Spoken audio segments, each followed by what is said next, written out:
प्रक्रिया में आज आपको एक रिएक्शन बता रहे हैं जिसका नाम है बैकबेन रिएक्शन। तो लास्ट टर्म पे आपको एक कंपाउंड बताया था ऑक्सीजन, कार्बोनिल कंपाउंड की रिएक्शन हाइड्रोक्सिल अमीन से करा के ऑक्सीजन बनता है। तो उस ऑक्सीजन की ये रिएक्शन है। तो पहला पॉइंट लिखते हैं, द रिएक्शन ऑफ एक ऑक्सीजन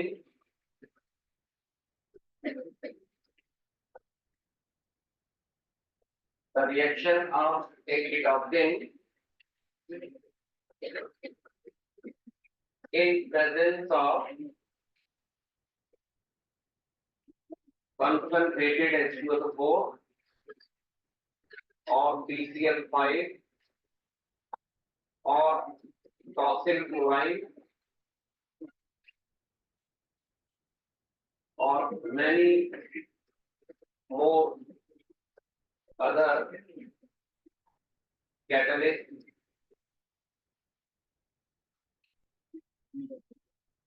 form amide.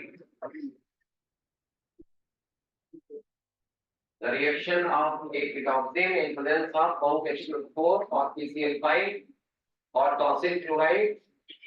अगर आप टॉसिल क्लोराइड के बारे में अभी हो सकता है ना जानते हो, तो धीरे धीरे इस रिएजेंट के बारे में जानने लगेंगे। ये बहुत ही खास रिएजेंट है अपने सिलेबस का, टॉसिल क्लोराइड। तो टॉसिल की वजह से हमने खास बोलना चाहा, यदि ये खास रिएजेंट, खास reagent tosyl reagent, tosyl chloride. इसके बारे में जानते ही हैं, इस पर तो पिक्चर बन चुकी है डेटा। बाकी ये फास्फोरस पेंटाक्लोराइड है, इससे भी परिचित है। ये आपके लिए एक नया रिएजेंट है, TOSYL टॉसिल क्लोराइड और मेनी मोर अदर कैटलिस्ट। जब आप मैकेनिज्म समझोगे तो आपको रियलाइज होगा कि कौन से कैटलिस्ट इस रिएक्शन के लिए जरूरी है। To form amide is known as Beckmann या Beckmann rearrangement, is known as Bachmann rearrangement. NaNN इस नाम से बहुत सारी रिएक्शन हम लोग के सिलेबस में है। जैसे एक पढ़ेगा आगे चलकर तो हॉफमैन्स बीटा एलिमिनेशन, हॉफमैन, जैसे ये बैकमैन है वो हॉफमैन बीटा एलिमिनेशन। एक उल्मान रिएक्शन है, ULLMALL उल्मान रिएक्शन। ऐसे एक गाटरमान रिएक्शन है, गैटरमान या गटरमान रिएक्शन। ऐसे ये बैकमैन रीअरेंजमेंट है। तो काफी रिएक्शंस मिलेंगी जिनमें जैसे गुरदासमान, तो गुरदासमान में जानते हैं हम लोग, नहीं जानते? अरे कौन को जानता हो गुरदासमान? आप जानते कौन सी है, मतलब कौन है? हाँ, पंजाब के बहुत नामी सिंगर, लेकिन जो कि पुराने सिंगर इसलिए आप नए लोग नहीं जानते हैं। तो बैकमैन रीअरेंजमेंट पे काम शुरू करते हैं। लेकिन ये अच्छी बात है कि कम से कम एक व्यक्ति तो जानता हो।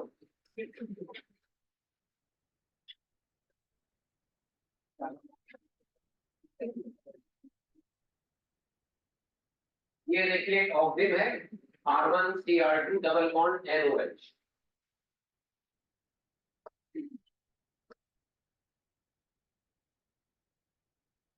और इसमें हमने OH के एंटी पोजीशन पे R1 लिखा। ध्यान दीजिएगा, OH के एंटी पोजीशन पे R1, या OH जो है R1 के एंटी पे है। तो ऐसे ही लिख के आएगा क्वेश्चन, आपको दिखेगा कि OH कौन से एल्केन के एंटी पर। तो यहाँ एंटी का मतलब हम एंटी समझेंगे। अगर रिएक्शन में प्रोडक्ट हमें बिना मैकेनिज्म के सीखना है तो उसके लिए कुछ जुगाड़ समझने पड़ेंगे। तो OH के एंटी पोजीशन पर कौन सा अंकिल है?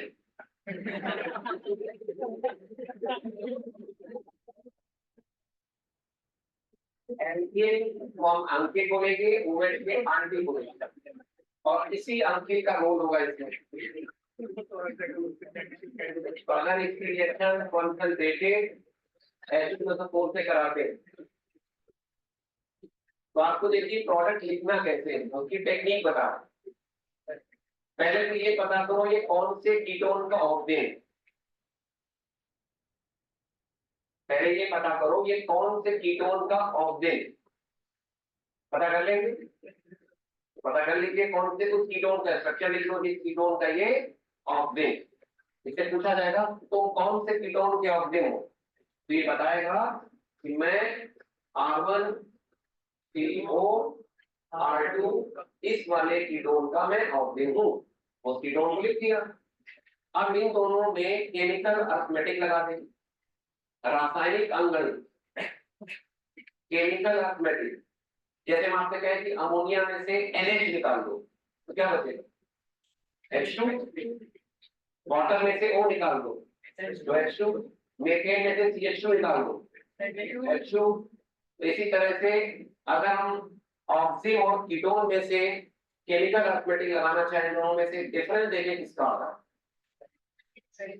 डिफरेंस NH का आ रहा है तो NH का मतलब यहाँ नेशनल हाईवे से नहीं, NH का मतलब मैंने आपको DB बताया था नहीं, NH याद है डबल बॉन्ड इक्विवेलेंट में पढ़ा रहे थे, उसमें NH को बोला था ना नहीं, नहीं तो अंकिल आंटी नहीं। तो बस यही आपको इसमें जानना है। तो क्या करना है आपको, इन दोनों का जो डिफरेंस है वो NH है, वो NH कहाँ लगाना है, उस अंकिल को पकड़ना है जो अंकिल OH के एंटी पोजीशन पे है, उस अंकिल को पकड़ो जो OH के एंटी पोजीशन पे, और उसके और कार्बोनिल कार्बन के बीच में NH लगा दो। आंसर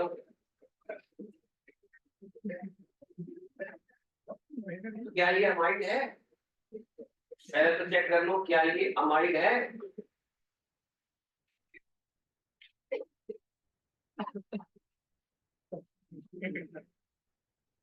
तो जब भी किसी कीटोक्सिन की रिएक्शन, जो रिएजेंट मैंने बताएंगे H+ या PCl5 या टॉसिल क्लोराइड, रिएजेंट का रोल तो तब क्लियर होगा जब हम मैकेनिज्म इसकी जानने की कोशिश करेंगे, लेकिन प्रोडक्ट लिखने को एग्जाम में आता है। एक बार फिर से सीख लें एक एग्जांपल के थ्रू। मान लीजिए हमारे पास CH3Me डबल बॉन्ड NOH है और इसकी रिएक्शन आपसे कहा गया कि H2SO4 से करानी है। तो आप रिएक्शन में रिएक्टेंट और ये जो रिएजेंट है या कैटलिस्ट है उसको देखते ही पहचान जाओगे ये कौन सी रिएक्शन है। तो आपने देखा एक ऑक्सीजन है और आपने सीखा है कि जब हम ऑक्सीजन को एसिड की प्रेजेंस में ट्रीट करते हैं तो रीअरेंजमेंट होता है, किसी का आइसोमर बन जाता है, ये है ऑक्सीजन, और किसी का फंक्शनल आइसोमर बन जाएगा सेकेंडरी अमाइड, किसी का फंक्शनल आइसोमर बन जाएगा सेकेंडरी, रीअरेंजमेंट हो जाएगा। और उसमें प्रोडक्ट का स्ट्रक्चर कैसे लिखेंगे, पहले वो कीटोन लिख लें जिसका ये ऑक्सीजन है ना, और अब देखें कि OH के एंटी पोजीशन पे कौन सा अंकिल है, OH के एंटी पोजीशन पे कौन सा अंकिल है, तो इस अंकिल और कार्बोनिल कार्बन के बीच में NH लगा दें, अंकिल आंटी नहीं। इस रिएक्शन में कौन सा कॉन्सेप्ट इस्तेमाल हो रहा है, अंकिल आंटी नहीं, ठीक है। प्रोडक्ट लिखने की कोई दिक्कत तो नहीं है, ये अमाइड है सेकेंडरी। अच्छा अब एक चीज समझ लें कि मैकेनिज्म हम लोग पढ़ेंगे R1CON R2R3, ये प्राइमरी अमाइड होगा यदि R2 बराबर R3 बराबर H, ये सेकेंडरी अमाइड होगा यदि R2 बराबर H और R3 इज नॉट H, और ये टर्शरी अमाइड होगा यदि R2 is not H and R3 is not H। तीन तरह के अमाइड्स होते हैं, primary amide, secondary amide, tertiary amide. अगर दोनों H हो गए तो प्राइमरी अमाइड, अगर दोनों में से एक एल्किल हो गया तो सेकेंडरी अमाइड, दोनों एल्किल हो गए तो टर्शियरी अमाइड। अब ये जो तीन तरह के अमाइड्स हैं, इन तीन तरह के अमाइड्स को अगर हम लोग हाइड्रोलाइज कराएं, इनका कराएं हाइड्रोलिसिस, H प्लस की प्रेजेंस में हाइड्रोलिसिस करें, तो इसमें करते क्या है, जो CN बॉन्ड है, इस CN बॉन्ड को हम लोग ब्रेक करेंगे पानी की मदद, इस CN बॉन्ड को पानी की मदद से ब्रेक करेंगे। आप आंसर लिख लो। तो जब भी हम किसी पोलर बॉन्ड को, जब भी हम किसी पोलर बॉन्ड को पानी से ब्रेक करें तो हम लोग क्या करेंगे, पॉजिटिव पोल को OH दे देंगे और नेगेटिव पोल को H दे देंगे। जब भी हम किसी पोलर बॉन्ड का हाइड्रोलिसिस करेंगे तो पॉजिटिव पोल को OH और नेगेटिव पोल को H।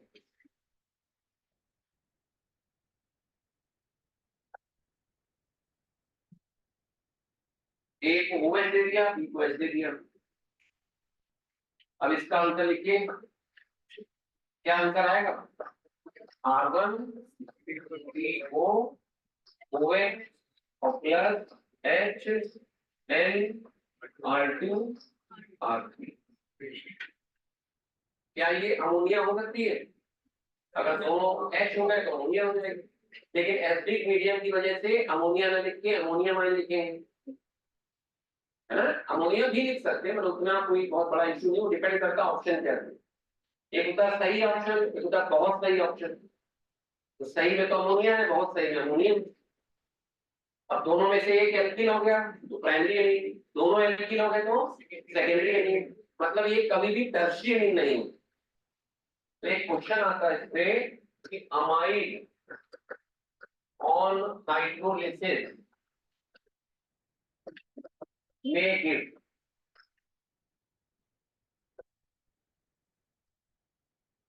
A part ammonia, B part MENH2, C part EPNH2, C part normal propyl NH2, E part MENHEP और F EP2NH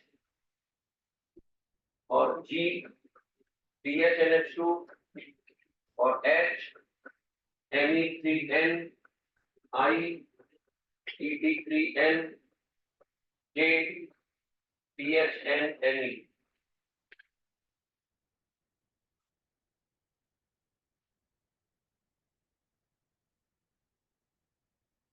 Make it how many compounds from the given list? ऐसे question exam में आ सकता है interior.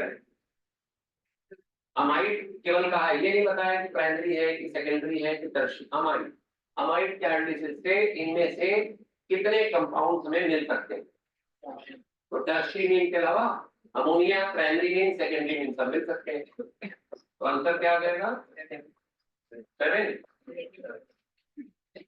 1 2 3 4 5 6 और ये 7। तो आपने देखा अमाइड के हाइड्रोलिसिस से कभी भी हमको टर्शियरी अमीन नहीं मिलेगा, primary amine, secondary amine, ammonia. तो इसका लॉजिक आपके सामने है कि अमाइड के हाइड्रोलिसिस से, तो हमने अभी ये रिएक्शन लिखी थी, हाइड्रोलिसिस, ऑक्सीडेशन और रिडक्शन, ये तीन ऐसे प्रोसेस हैं जो ऑर्गेनिक केमिस्ट्री में आपको बार बार और जगह जगह मिलेंगे। इनके लिए टेक्निक्स पढ़ोगे तो ज्यादा फायदा रहेगा, मैकेनिज्म पढ़ोगे तो कठिनाई होगी। हाइड्रोलिसिस, ऑक्सीडेशन और रिडक्शन, ये तीन प्रोसेस है जो मतलब बड़ी कॉमन सी बात है। इनको ऐसे माना जाता है जैसे दैनिक जीवन में दाल चावल सब्जी रोटी है। ये तो बेसिक नीड है ही इंसान की। ऐसे यहाँ पे हाइड्रोलिसिस ऑक्सीडेशन रिडक्शन नॉर्मल की बात है। तो हाइड्रोलिसिस हमने अमाइड का आपको बताया है। तो अब जैसे क्वेश्चन इस तरह का आता है कि एनी, और यहाँ लिखा हो सी, और यहाँ इस तरह से लिखा हो any double bond N O H, ऐसे ऑक्सीजन लिखा। और इसको जब हमने कॉन्सेंट्रेटेड H2SO4 के साथ ट्रीट किया तो ए बना, और ए का जब हाइड्रोलिसिस किया तो इसमें बी प्लस सी बना। तो B is an aromatic compound.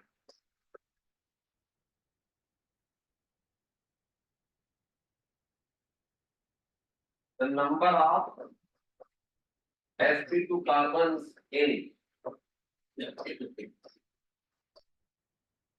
one molecule of C and sp3 carbons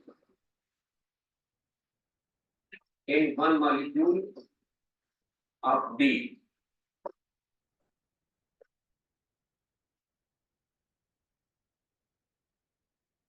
are X1 and X2 respectively.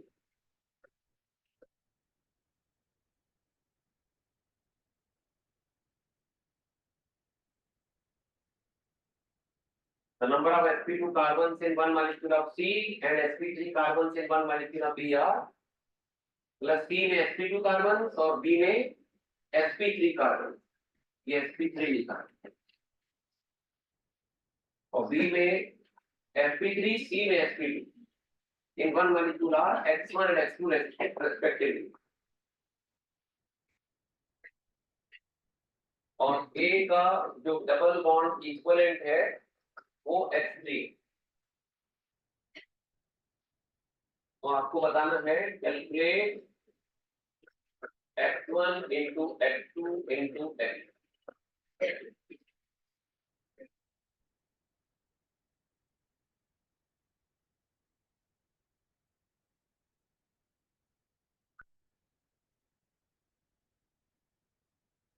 पहले तो इस कंपाउंड की शक्ल ध्यान से देखो, शक्ल से क्या लग रहा है? सुंदर लग रहा है। तो ये किस परिवार का सदस्य है? ऑक्सीन, है ना? कोई पूछेगा ये ऑर्गेनिक केमिस्ट्री के कौन से फैमिली का मेंबर है, तो आप कहेंगे ये कीटॉक्सिन है, ये एक कीटॉक्सिन है। और ये रिएक्शन का नाम क्या है? Beckmann reaction, Beckmann rearrangement. तभी तो इसमें एंटी वाला तो पीछे से आता है बैक, तो बैकमैन रीअरेंजमेंट।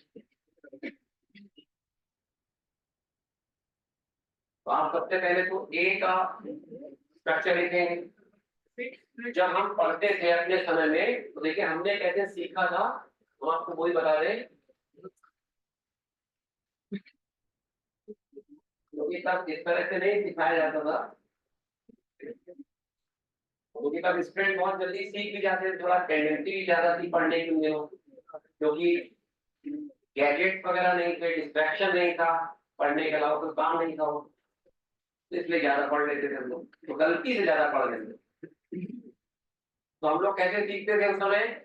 OH के एंटी पोजीशन पे R1 है, क्या लिखते थे? R1 N, R1 N, N के साथ लिख दिया H, H लिख दिया, फिर क्या किया? C, ये लिखा, फिर इसके साथ डबल बॉन्ड O, ऐसे सीख लेते कि R1NH CO R2। और आज हमने आपको कैसे सिखाया कि पहले वो कीटोन लिखो, इसका ये ऑक्सिन है, और फिर OH के एंटी पोजीशन में जो R1 है, उस R1 और कार्बोनिल कार्बन के बीच में NH लगा, ऐसे सिखाया।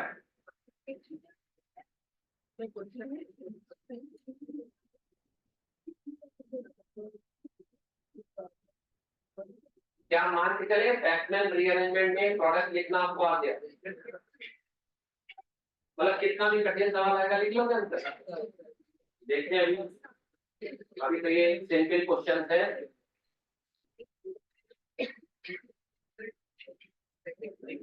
फाइनल आंसर आपको बताना है, प्रोडक्ट निकालना है तीनों का H1 H2 H3 का। ए का double bond equivalent DBE, H3 की वैल्यू आपको पता है क्या है, हमें H3 थोड़ा बताना है। क्या बात है, अच्छा 1-1 आ रहा है, बहुत बढ़िया। आंसर भी चेक करें। तो देखिए इसमें प्रोडक्ट कैसे लिखेंगे, एमी बेंजीन रिंग और यहाँ पे हो जाएगा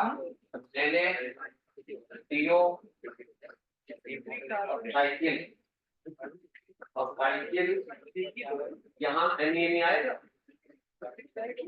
बताइए क्या ये लिखा आपने, चेक करिएगा, क्योंकि हमें केवल आंसर देना, एग्जाम में यही सवाल छोड़ना है, एग्जाम में तो स्ट्रक्चर की इंपॉर्टेंस ज्यादा है ना, ये तो हमने सवाल फ्रेम किया है, लेकिन इंपॉर्टेंट बात है स्ट्रक्चर लिख पाओ, तो स्ट्रक्चर पे गौर करना कि सही लिखा है कि नहीं सही लिखा।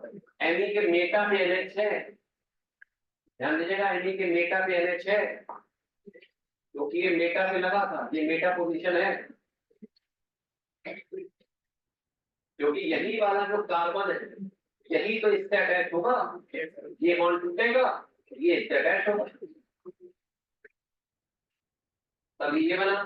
और जब इसका हाइड्रोलिसिस करा देंगे तो हाइड्रोलिसिस कराने पर क्या मिलेगा, मेटाटाल्विडीन, ये मिलेगा मेटाटाल्विडीन, कुछ याद है टाल्विडीन, यस सर, नाम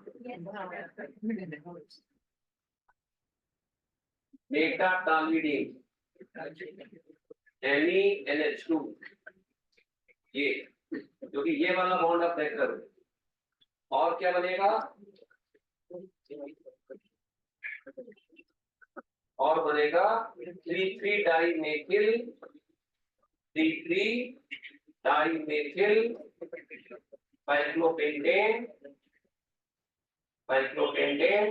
कार्बोक्सिलिक एसिड।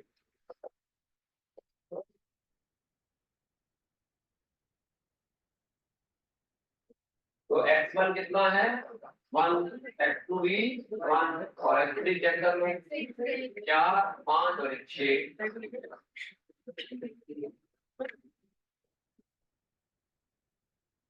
हमने इसमें sp3 पूछ लिए, उसमें sp2 पूछ लिए, और ये बता दिया कि B कौन सा है, B एरोमेटिक बोल दिया था, इसलिए पता लग गया B है।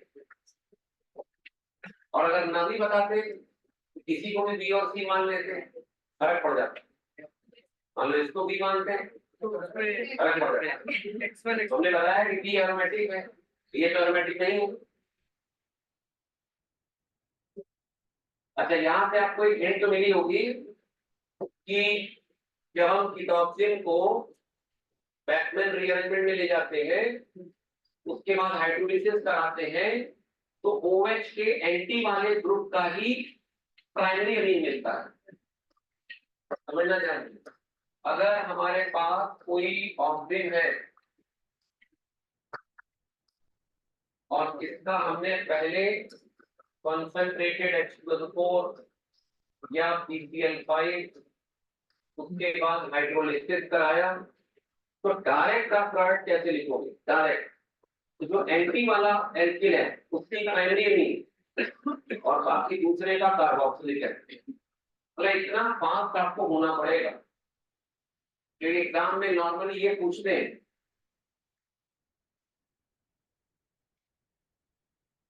इसको बताने में आपने समय नहीं लगाना कि एंटी वाले की प्राइमरी अमीन, क्योंकि कैसे याद आएगा, क्योंकि जो OH के एंटी वाला वही तो इससे चिपकता है,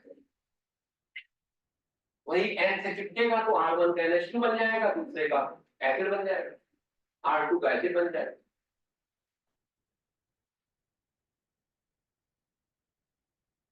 अब मैं आपको एक क्वेश्चन दे रहा हूँ, उससे आपको ऑक्सीजन पहचानना होगा।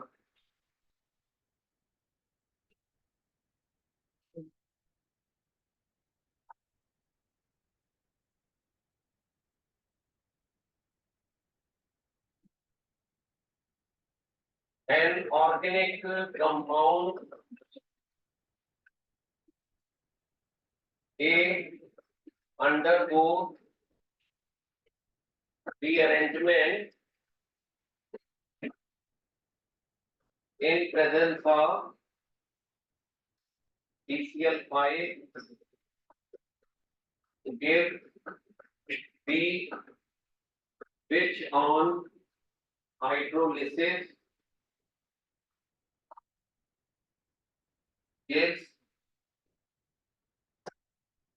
4-ethyl C5-dimethyl aniline and an acid C and an acid C. आगे लिखिए D is functional isomer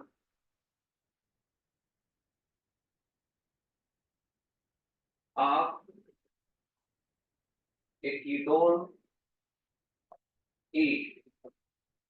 D is functional isomer of a ketone E.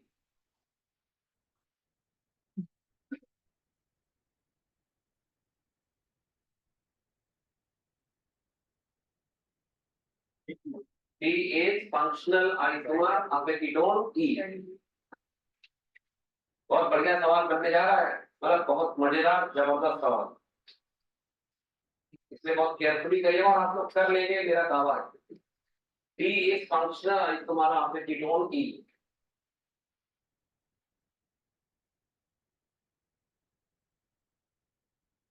E on reaction with hydroxylamine give just one product F, which undergoes rearrangement in presence of PCl5 followed by hydrolysis to give propionic acid along with a primary amine G.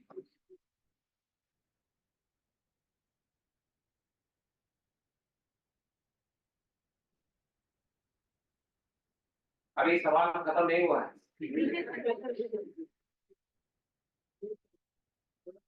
जब आप करेंगे तो आप महसूस करेंगे इसमें कितना कुछ सीखने को मिलेगा। आपका दिमाग किस तरह से रन करना चाहिए।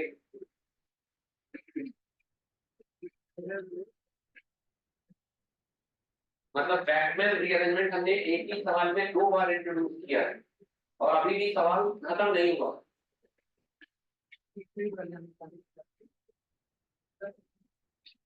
और इसमें आइसोमेरिज्म भी छोड़ दिए। D functional isomer of a ketone E. अब E को जब कंसंट्रेटेड NaOH के साथ ट्रीट करते हैं, एसिडिफिकेशन करते हैं,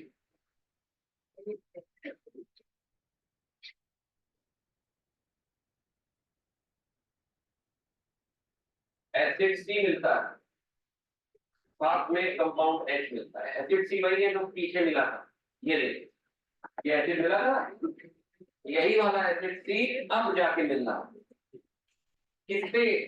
D के कंसंट्रेट NaOH एसिडिफिकेशन, वही एसिड C मिला और साथ में नया कंपाउंड H मिला।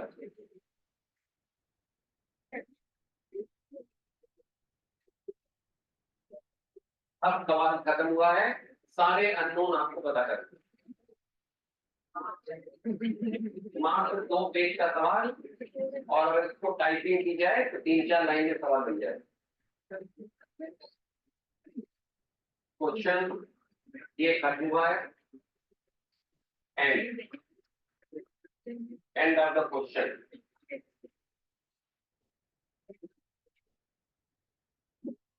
और यहाँ से क्वेश्चन प्रारंभ हुआ,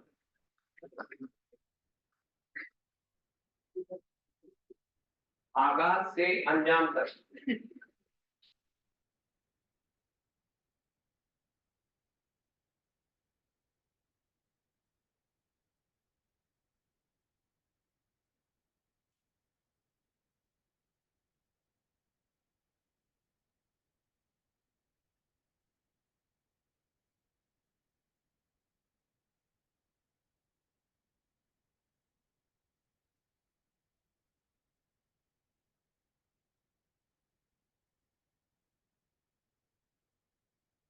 जब ध्यान से पढ़िएगा, जहां जहां से आपको इंफॉर्मेशन मिलती जाए उसके आधार पे डिसाइड करते जाओ कि क्या पॉसिबल स्ट्रक्चर हो सकता है।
तो आपके पास क्वेश्चन की फोटो कौन सी होगी, चेक कर लीजिए। आपको आप अपने मोबाइल से चेक कर सकते हैं पूरा क्वेश्चन।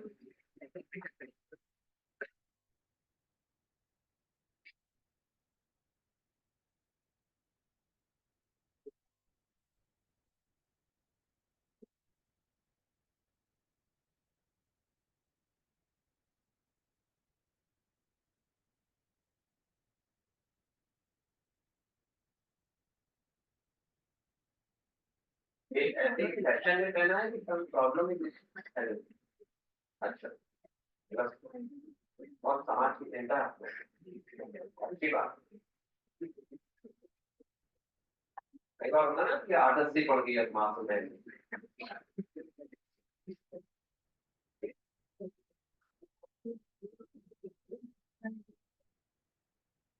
तो इस सवाल में मैं आपको साथ साथ थोड़ी हिंट दूंगा।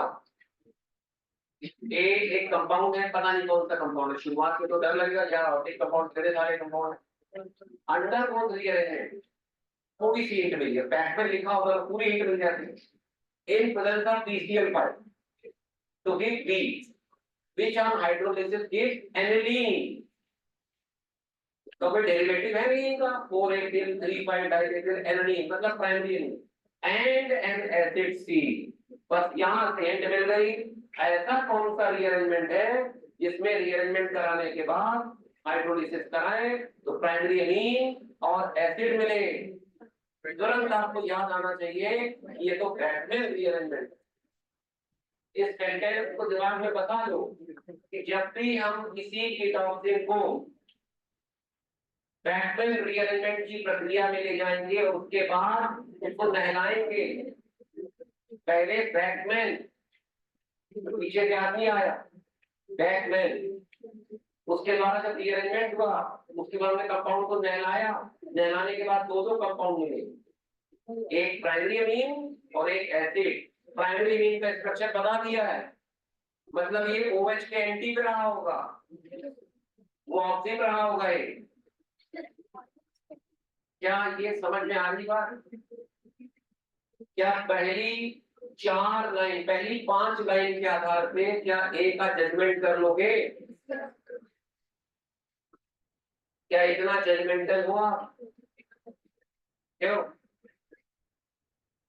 जजमेंट कर लोगे इतना 5 लाइन को पढ़ के कि एक डिटॉक्सिन? अगर नहीं कर पा रहे हो तो फिर हम लोग 1 मिनट का और रखेंगे। पहली 5 लाइन को पढ़ने के बाद अगर आप ये निष्कर्ष निकाल ले रहे हो कि एक डिटॉक्सिन है तो खुशी की बात है। नहीं निकाल पा रहे तो लिखो कॉपी। जब तक आपके दिमाग में चीजें फिट नहीं हो जाएंगी एग्जाम में तुरंत नहीं बोल पाओगे। केमिस्ट्री खड़ा रहते तड़ापड़ होते हैं तुरंत, और अपनी केमिस्ट्री मतलब आप ये रूल लिख डालो कि ऑन रीअरेंजमेंट एक था PCl5 और H2SO4 और टॉक्सिक क्लोराइड और many more followed by hydrolysis. Yes, primary amine and acid. ये आपको रूल याद हुआ कि नहीं? देखिए पढ़ने का, जैसे पढ़ाने का एक तरीका होता है, पढ़ने का तरीका होता है। तो ऑब्वियसली आपको नहीं सिखाओगे उनको पढ़ाने का तरीका, तो उनको 36-37 साल हो गए हैं, है ना? लेकिन हम तो आपको पढ़ाने का तरीका सिखा सकते हैं क्योंकि आप उनसे बहुत जूनियर। तो पढ़ने का तरीका ये है कि चीजों को देखो। जैसे मैथमेटिक्स में आपको फार्मूले याद हो जाते हैं, जैसे हम जब पढ़ते थे प्रोबेबिलिटी एक बेस थ्योरम होती है, पता होगा आपको बेस थ्योरम, और उसको पकड़ने के कुछ रूल्स होते हैं। अगर ऐसा लिखा हो तो बेस थ्योरम है, और इंटरेस्टिंग सवाल बनते हैं बड़े अच्छे से फार्मूले उसके, मतलब प्रोबेबिलिटी के सबसे अच्छे सवाल वही लगते थे बेस थ्योरम। और उसमें लिखा होता है अगर फलाने फलाने वर्ड आते हैं समझना बेस थ्योरम लगे। इसी तरह से मैं आपको कह रहा हूँ सब्जेक्ट सारे एक जैसे होते हैं। तो आपको लगता है कि मैथमेटिक्स ज्यादा आसान है, आपको ऐसा लगता है, आसान केमिस्ट्री भी है, क्या नहीं लगता है मैथ आसान? मुझे तो और चिंता की बात तो मॉल का जो समय पीरियड है, टाइम पीरियड है, वहां पड़े, क्योंकि IT की तैयारी करने वाले बच्चे को मैथ सरल लगनी चाहिए, एक पहली शर्त है। क्योंकि मैथ आपको आगे जीवन भर काम आनी है, बीटेक के 4 साल और उसके आगे भी।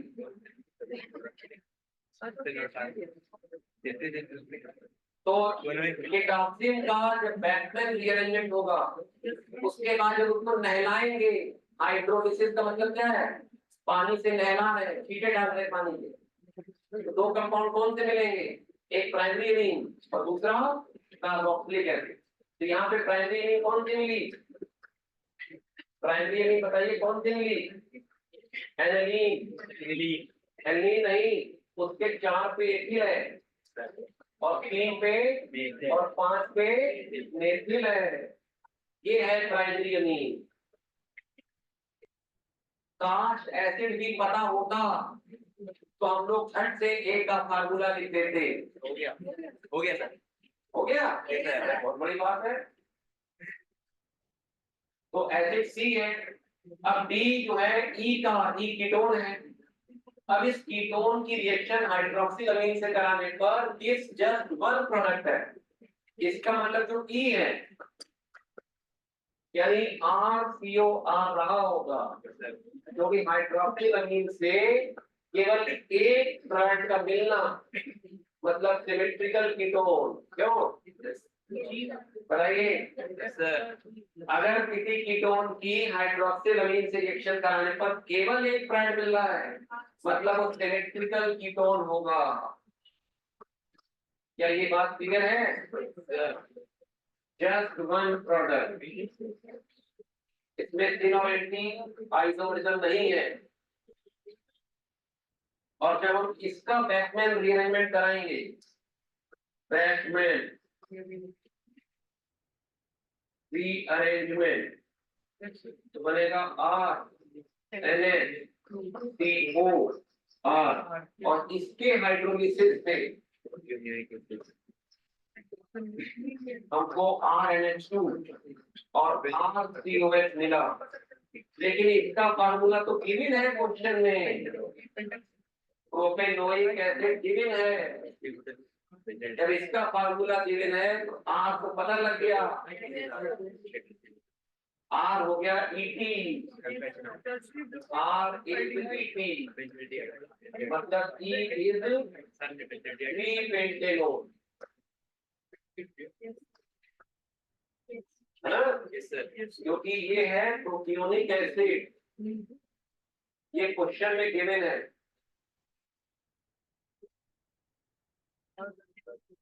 तो प्राइमरी मीन जी क्या रहा होगा? ETNH2, G is ETNH2। तो अगर E 3-पेंटेनोन है और D क्या है? D है उसका फंक्शनल आइसोमर, ये डीआल्डिहाइड है, यानी D जो है फंक्शनल आइसोमर, कीटोन का फंक्शनल आइसोमर एल्डिहाइड तो मानोगे, होते तो साइक्लिक अल्कोहल भी है, साइक्लिक ईथर, लेकिन वो सब थोड़ा मानोगे क्योंकि कैनी गारो रिएक्शन हो रही है। तो ये 5 कार्बन का एल्डिहाइड ही तो मानोगे, और 5 कार्बन का ऐसा एल्डिहाइड जो कैनी गारो रिएक्शन दे, केवल यही तो होगा।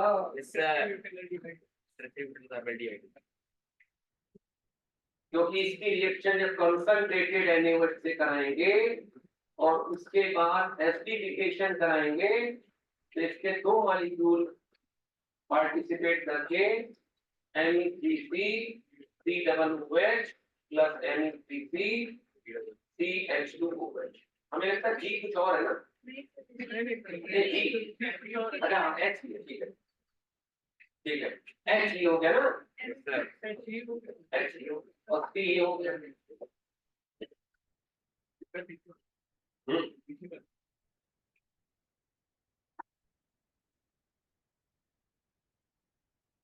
सवाल समझ में आया आप लोगों को? आप देखिए कितने सारे कॉन्सेप्ट जो पढ़ाए हैं पिछले 3-4 टर्म में, तो एक ही सवाल में डालने की कोशिश की।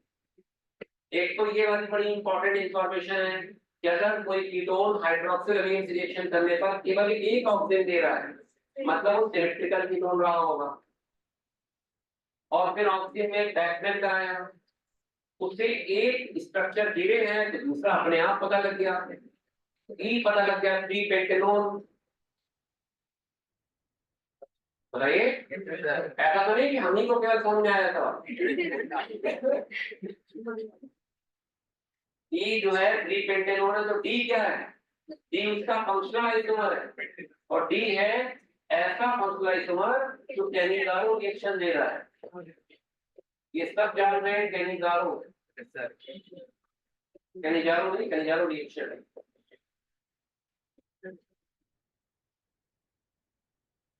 तो आपको सी पता लग गया भाई, सी पता लग जाता, बी तो पहले ही पता लग गया था, ए तो पता लग ही जाता। अब आप देखिए ए का स्ट्रक्चर क्या होगा, ए का स्ट्रक्चर होगा, ये हो गया आपका एथिल, ये मेथिल, ये मेथिल, और इधर क्या लिखेंगे? सी, यहाँ क्या लिखेंगे? CNE3, और डबल बॉन्ड NOH, ये ए होगा कि नहीं होगा? और अगर उसी स्टाइल से लिखें जैसे उसको लिखा है, तो इसको हम लोग ऐसे लिख सकते हैं,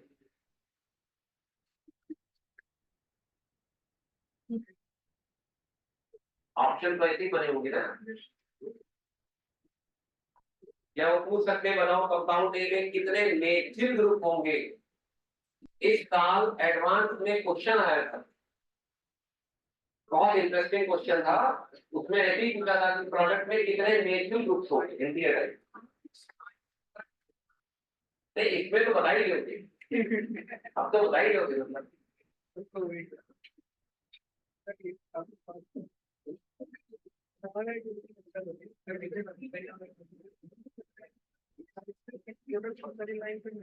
क्या सवाल सोल्यूशन जानने के बाद सरल लगा? नहीं आप लोगों में भी एनर्जी कम लग रही है क्या? ग्राउंड स्टेट में -0.6 इलेक्ट्रॉन वोल्ट एनर्जी है। हाइड्रोजन एटम की ग्राउंड स्टेट में यही एनर्जी होगी, -13.6 इलेक्ट्रॉन वोल्ट पर एटम, है ना?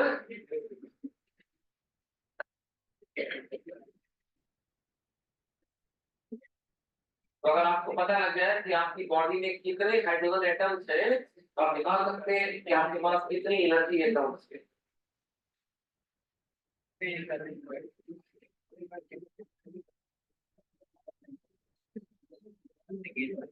मान के चले बेटा, सवाल समझ में आ गया है सर?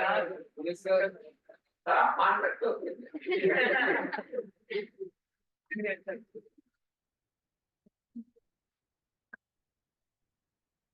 एक बार पूरा सवाल गो थ्रू हो जाइए, मतलब फिर से सवाल देखिए, सोल्यूशन से मैच करके कैसे सोचा गया। देखिए इसका सरल सवाल, हम इसका आपको सरल फॉर्मेट बता रहे हैं। एक compound A BCl5, B hydrolysis,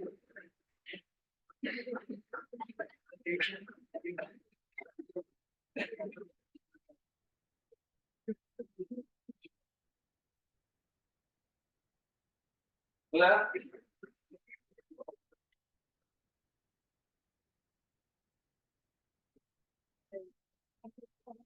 मान लो ये दिया आपको ए का स्ट्रक्चर पूछ लिया जाए,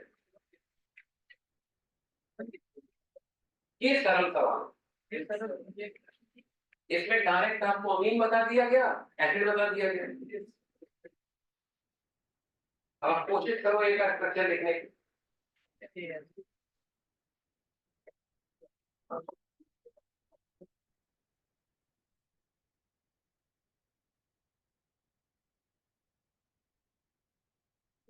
इसमें यही क्वेश्चन अगर जेई मेंस में आएगा तो क्या पूछेंगे? Calculate the double bond equivalent of A.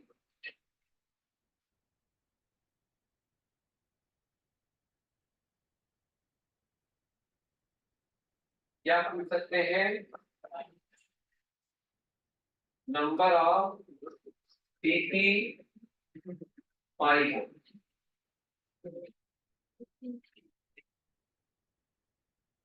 In A. Carbon carbon pi bonds कितने हैं ए?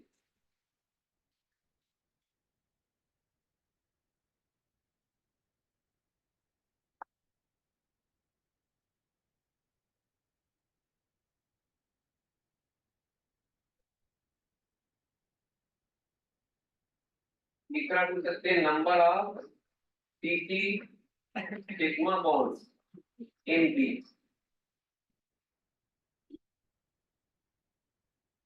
मतलब इस पैटर्न के क्वेश्चन जो है जेई मेंस में पूछ सकते हैं। तो जिसको केवल ये पता हो कि यार ये R1 है और ये R2 है,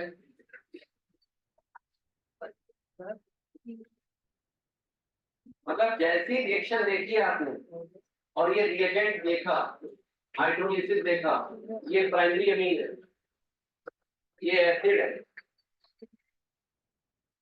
तो बस आपको ये रूल याद आना चाहिए कि अगर हमारे पास R1 3R2 double bond and OH BCl5 then hydrolysis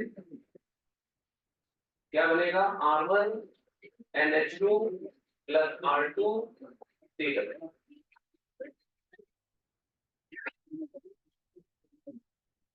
क्या ये रूल आपको याद हो गया? अब R1 जानबूझ के बड़ा सा दिया है, R2 जानबूझ, ताकि इस पर को कुछ टाइम तो लगे, और छोटा छोटा तो तुरंत बच्चा कर लेता, इसीलिए वो थोड़े बड़े बड़े स्ट्रक्चर दिए, ताकि आधे स्टूडेंट तो घबरा ही जाए इसको देख के, सरेंडर करते हैं, क्योंकि उनको छटनी करनी है ना, 12 बच्चों में से 2 ही लाख तो छाटने देंगे और एडवांस में। तो इसलिए वो चाहते हैं कुछ बच्चे तो सवाल देख के छोड़ दें, छटनी कर रहे, और जिसने दिमाग लगाया कि ये प्राइमरी मीन एसिड है तो बैक्टीरियल रीअरेंजमेंट है, तुरंत ये पकड़ में आ गया।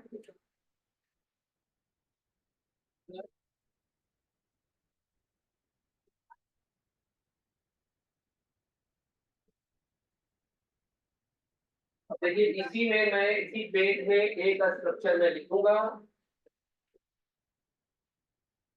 आप भी कोशिश करिए लिखने की।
ये सही लिखा है, चेक करिए। ये एक स्ट्रक्चर, क्योंकि ये रहा R1 और ये रहा R2।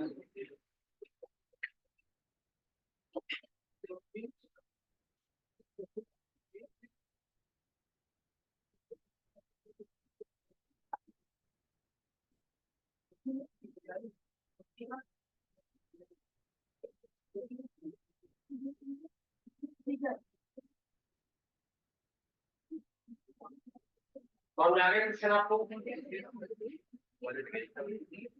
अब हमने जो सवाल बनाया था उसमें अमीन दे दिया, एसिड छुपा लिया, उस एसिड को बताने के लिए कहानी पूरी आगे बढ़ाई, उस रहस्य को खोलने के लिए कहानी आगे बढ़ाई। तो उस कहानी में क्या किया मैंने कि देखिए कहानी कैसे आगे बढ़ाई थी। अमीन देने के बाद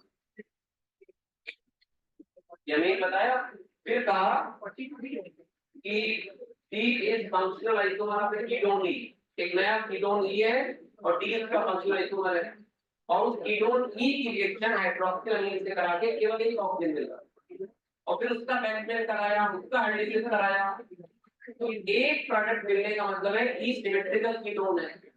अब सिमेट्रिकल कीटोन का ऑक्सीजन बनाया, उसका बैकमेल कराया, उससे primary mean plus acid acid बता दिया, तो प्राइमरी मीन अपने आप पता लग गई, तो हमें ई पता लग गया, ई पता लगते ही इसका फंक्शनल आइसोमर डी पता लग गया, और डी कैनिडारो दे रहा है, फिर हमने उसे सी पता कर दिया, और सी पता चलते ही ए पता चल।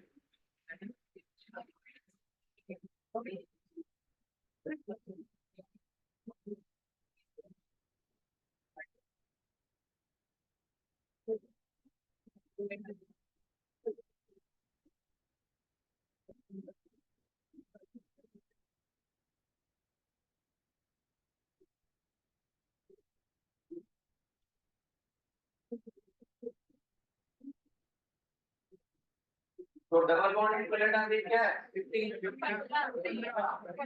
15 चेक नहीं कर रहे। 4 1 5 6 4 10 4 14 और 1 15। और CC पाई बॉन्ड में CC पाई बॉन्ड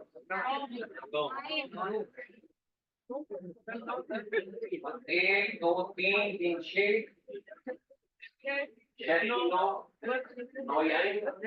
चेक कर लीजिए केयरफुली। और CC सिग्मा बॉन्ड से D का स्ट्रक्चर लिखना पड़ेगा ना।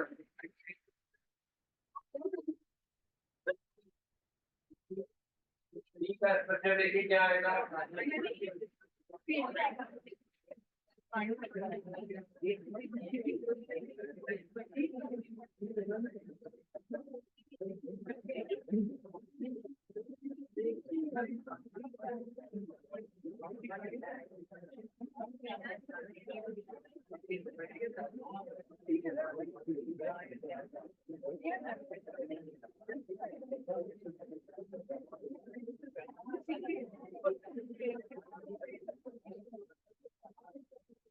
ये B है क्यों?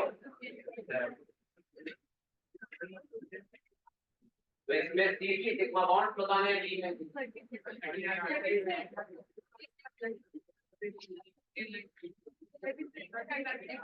तो CC सिग्मा बॉन्ड इसमें भी तो आएंगे।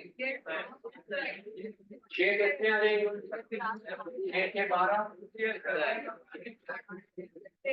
13 14 15 16 17 18 19 20 21 22 है ना?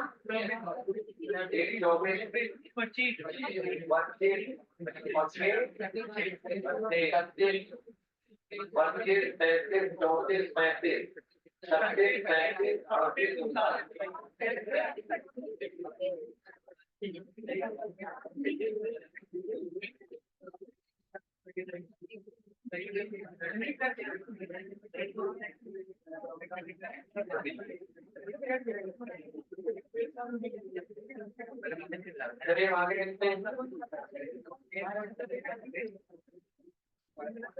अगर हमारे पास इस तरह का साइक्लिक ऑक्टेन है और हमने यहाँ लगा दिया सपोज 2 मेथिल और इसको ट्रीट करा दिया कंसंट्रेटेड H2SO4 और यहाँ हमने लगा दिया है 2 एथिल।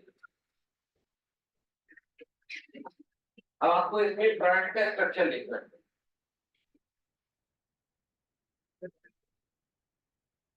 केवल एक सिंगल रिएक्शन कीटॉक्सिन दिया है और बैकमेन रीअरेंजमेंट से प्रोडक्ट लिखना।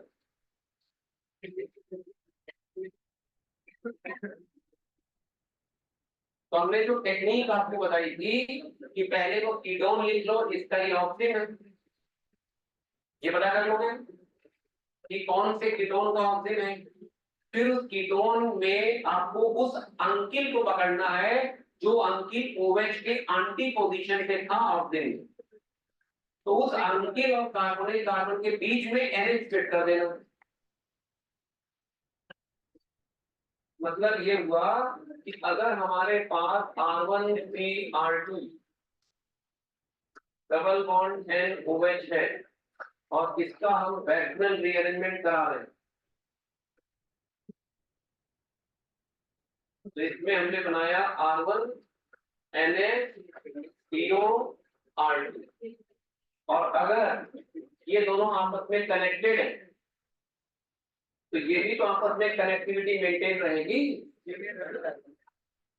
मान लो ये 7 मेंबर की रिंग है, मान लो ये 7 मेंबर की रिंग है, तो अब कितने मेंबर की रिंग हो जाएगी? 8।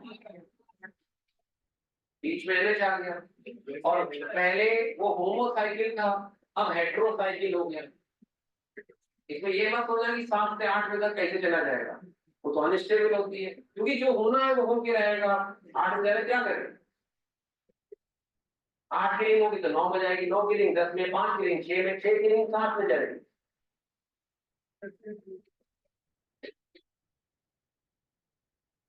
अब आप कोशिश करिए इसमें प्रोडक्ट लिखने की। पहले वो कीटोन लिख लें जिसका ये ऑक्सीजन है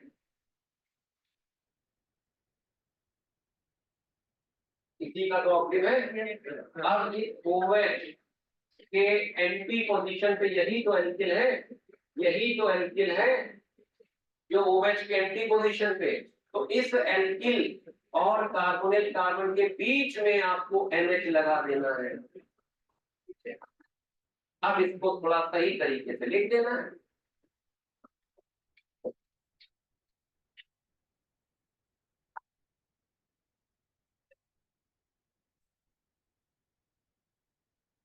इसमें देखिए क्या करेंगे,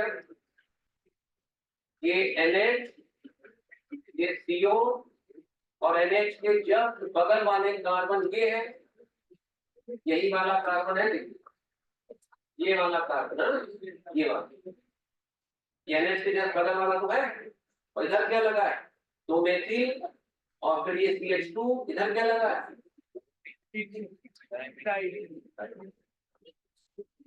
अब आप चेक करो ये सिस्टम ऐसा बना कि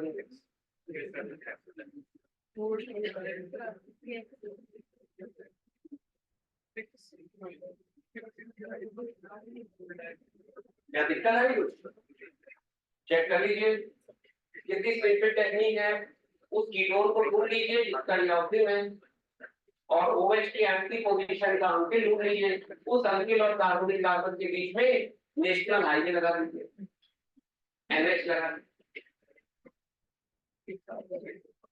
हम लोग पहले कह नहीं, मतलब उनको मिलना नहीं।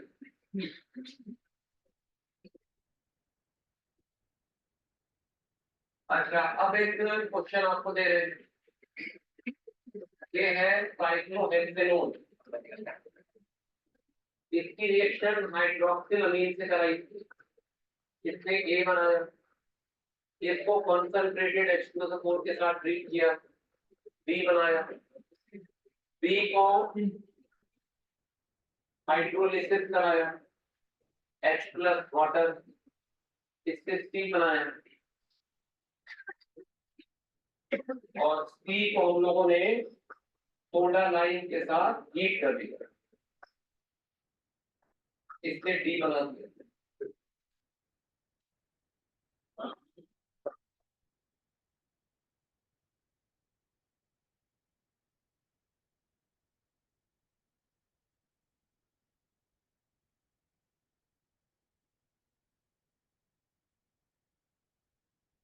ऐसे सवाल आपको सरल लगते हैं जिसमें स्टार्टिंग में कंपाउंड पता होता है, वो सवाल करते करते इसमें स्टार्टिंग में ही कंपाउंड अननोन होगा ना। हम आपके हृदय की पीड़ा को समझते हुए क्वेश्चन की शुरुआत में ही कंपाउंड दे दिया, ऐसे सवाल आपको सरल लगते हैं।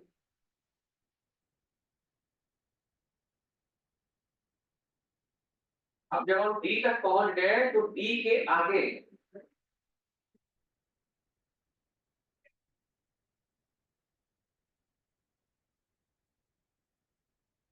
सोडा लाइन वाली रिएक्शन आप लोगों को मालूम है, डी कार्बोक्सिलेशन हो जाता है किसी कार्बोक्सिलिक एसिड का, किसी कार्बोक्सिलिक एसिड का डी कार्बोक्सिलेशन हो जाता है, CO2 निकल जाती है। अब एक कंपाउंड है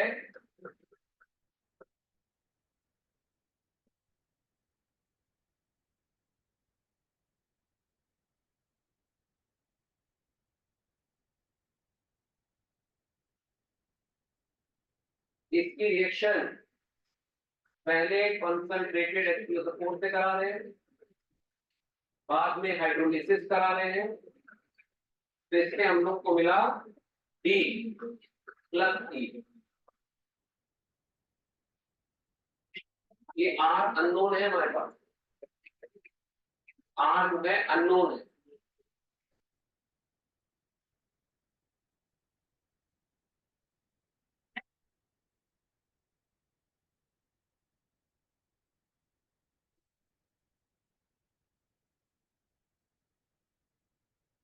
calculate the difference in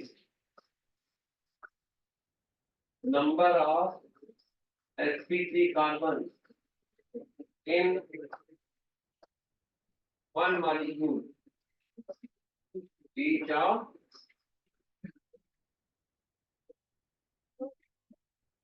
BLD।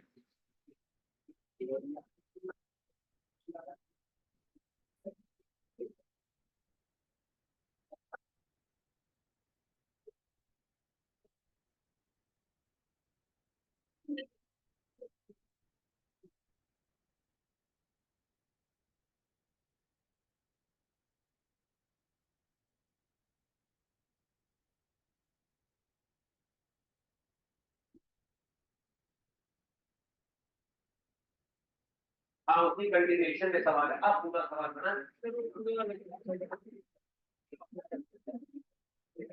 ये क्वेश्चन ऑफ एंड हुआ, ये क्वेश्चन की शुरुआत।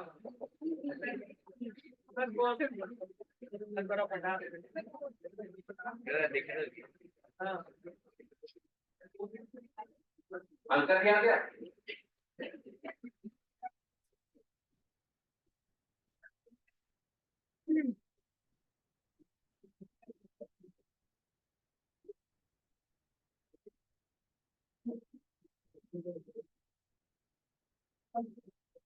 थोड़ा लाइन वाली रिएक्शन हम आपको रिकॉल करा देते हैं, पता नहीं डिस्कस हुई है कि नहीं अपने सिलेबस में।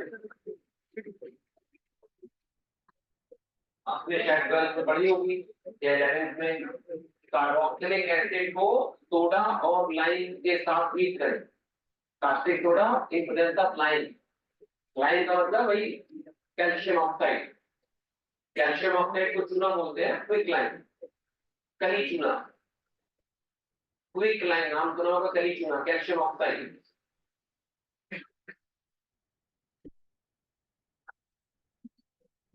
एक रिएक्शन लिख लें कि अगर हम लोग कार्बोक्सिलिक एसिड को सोडा लाइम के साथ हीट करें तो इसमें CO2 निकल जाती है और इस रिएक्शन को बोलते हैं डीकार्बोक्सिलेशन।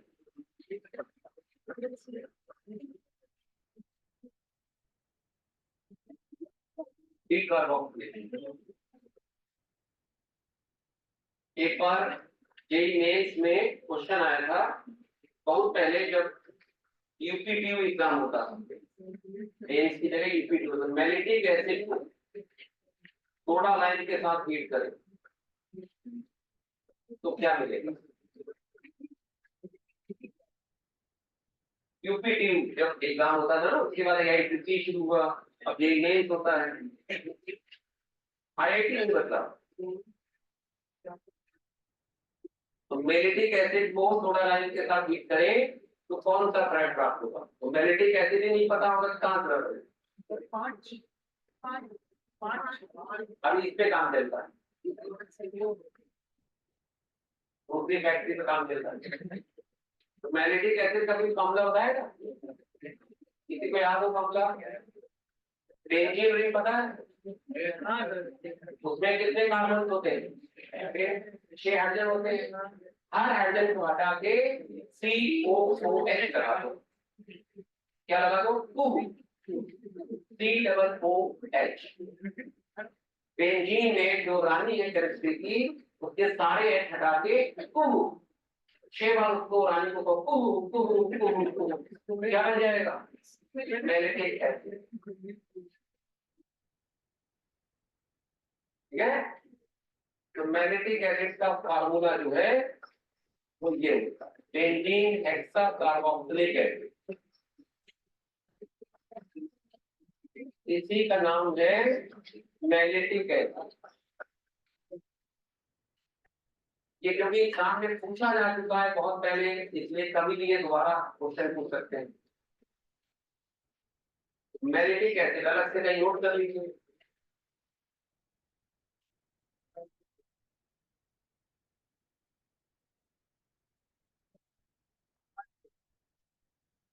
कौन सा पैड मिलेगा?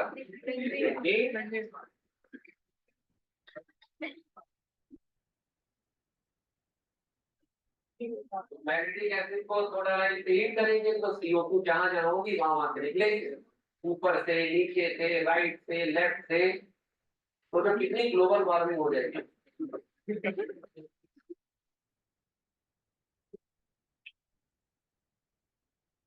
ये तो डिकार्बोक्सिलेशन का मसला था, तो मैंने आपको ये क्वेश्चन दिया है। आप लोग बता भी रहे हैं 5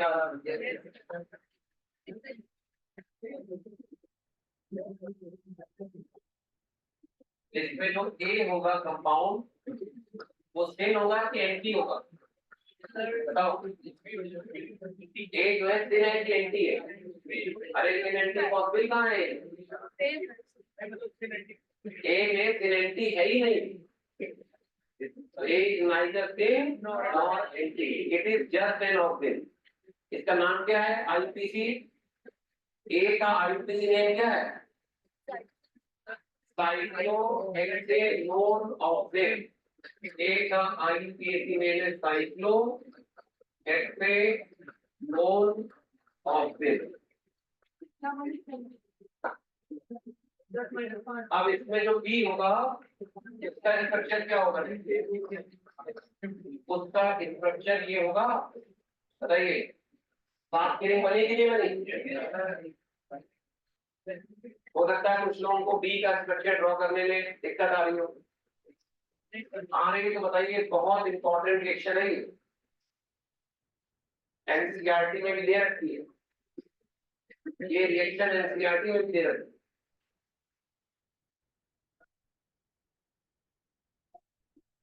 ये जो साइक्लिक अमाइड होते हैं ना, साइक्लिक अमाइड, साइक्लिक मोनोअमाइड, साइक्लिक मोनोअमाइड को लैक्टम बोलते हैं।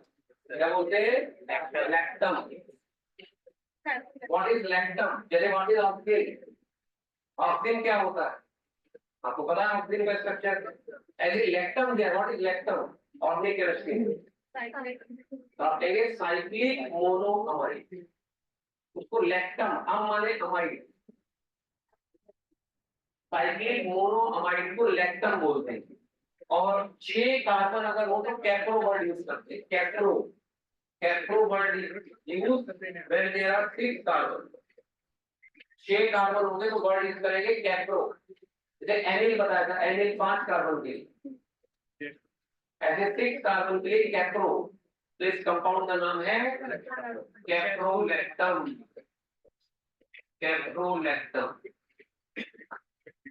ये स्टैंडर्ड इंपॉर्टेंट कंपाउंड है, तो इसका फार्मूला सबको पता होना चाहिए।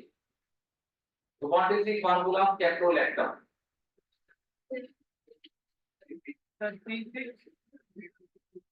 नहीं, फार्मूला नहीं, स्ट्रक्चरल फॉर्मूला यही है। तो कैप्रोलैक्टम याद रहेगा? Yes sir. हो सकता है कईयों ने पहले कभी पढ़ा भी हो उसको, कैप्रोलैक्टम। यस सर, नाम सुना होगा कैप्रोलैक्टम का। इसके पॉलीमराइजेशन से ही नायलॉन बनता है, नायलॉन से।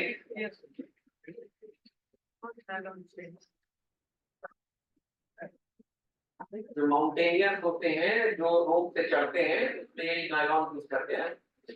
रस्सी मजबूत होने के पॉलीमर होता है। तो बी पता लग गया। अब जब इसको नहलाएंगे कैप्रोलैक्टम को, तो ये बॉन्ड टूटेगा। कंपाउंड सी का जो स्ट्रक्चर आएगा वो NH2 CH2 का whole 5 C double OH।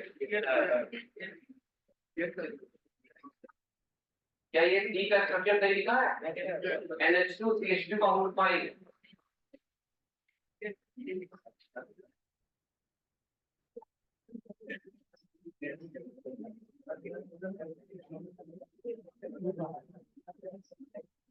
NH2 CH2 का होल 5 CO।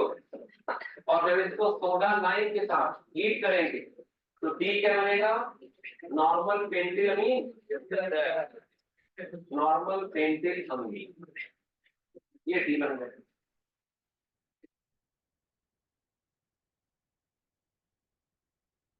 अब यहाँ पे डी है ये नॉर्मल पेंटिल अमीन RNH2 है ना। अगर R आपको पता लग जाए नॉर्मल पेंटिल, और ई पता कर दीजिए।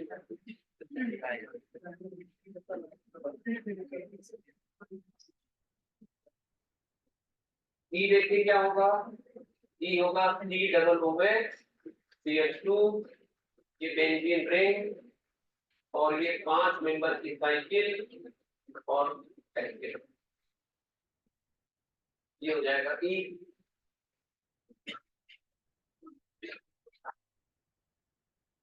और डी आपको पता ही है, डी है CH3 CH2 का होल 4 NH2।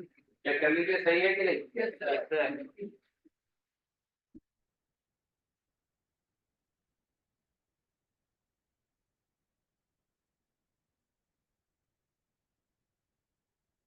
एक बार पूरा सवाल दोबारा देख लीजिए, आंसर 5 ही है अभी।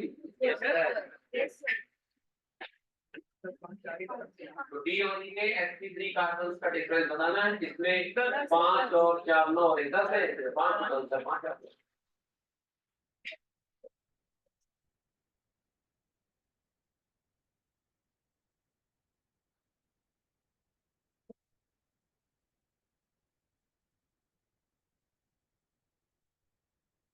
ये है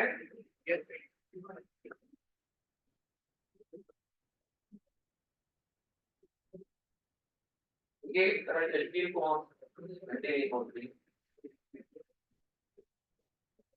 जो बिल्कुल बैक बेंच पे बैठे, बैक बेंच का रीअरेंजमेंट करा दो।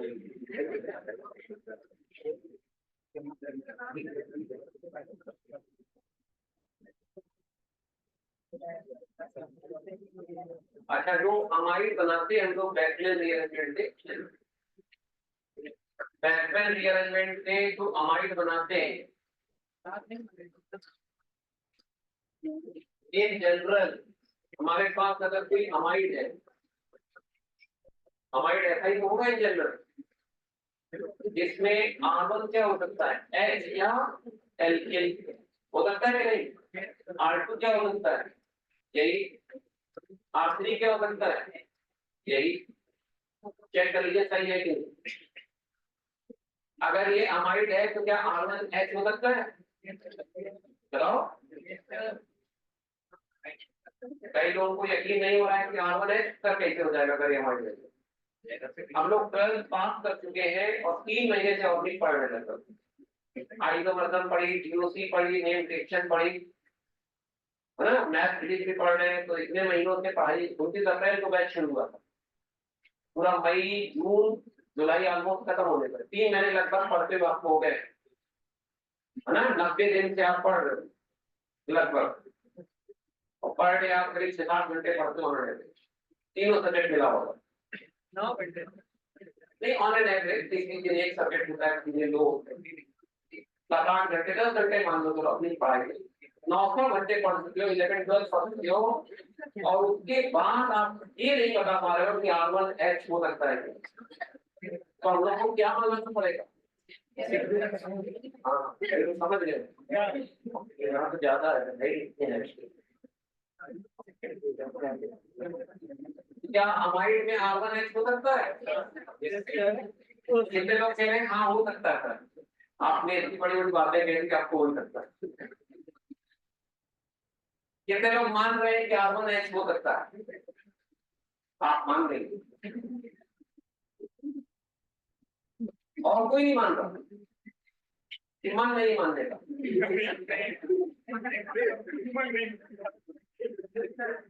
अभी आपका मन क्या कह रहा है, R1 H नहीं हो सकता, हमारे को समझ नहीं। अच्छा ये बताइए ये क्या है, ये चीटियों में पाया जाता है, मौलिका माने चीटी होता है। अगर कोई चीटी जा रही है, हेलो मौलिका चीटी भी कुछ, और आपको पब्लिक एसिड का मामला दिया,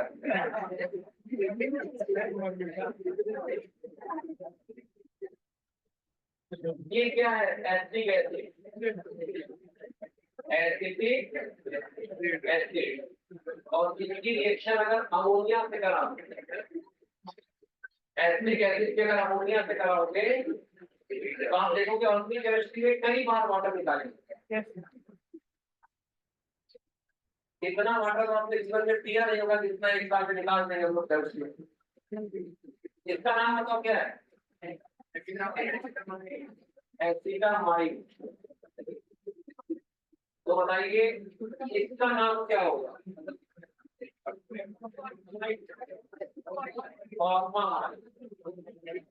होगा कि नहीं होगा? ये फॉर्मामाइड है और एक बहुत इंपॉर्टेंट कंपाउंड, बहुत important.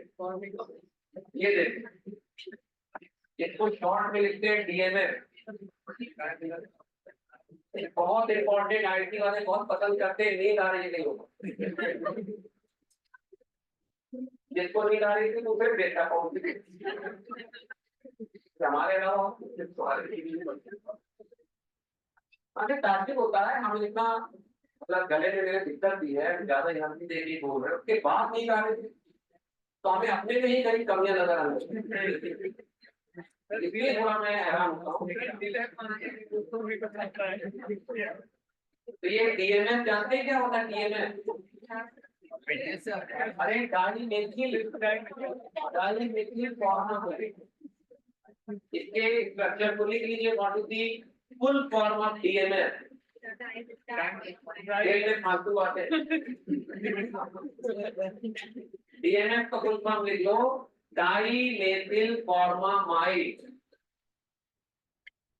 Dimethyl formamide.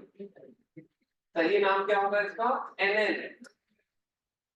N, di methyl. इसका आपको यूज आगे चल के समझ में आएगा और ये बहुत इंपॉर्टेंट कंपाउंड है अपने सिलेबस का। ये कैसा अमाइड है? प्राइमरी, सेकेंडरी, टर्शियरी अमाइड है ही नहीं। चार पार्ट है, primary amide, secondary amide, tertiary amide, तो अमाइड है ही नहीं लास्ट पार्ट। बताओ आप बताइए, primary, secondary amide, tertiary amide, primary amide, last part, ये तो अमाइड है ही नहीं। आपके हिसाब से क्या ऑप्शन सही है? A part primary amide, B part secondary amide, C part tertiary amide, last part this is not an amide, D part tertiary amide, ये टर्शियरी अमाइड।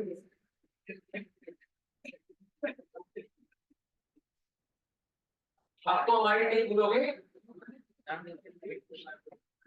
नाम ही अमाइड है।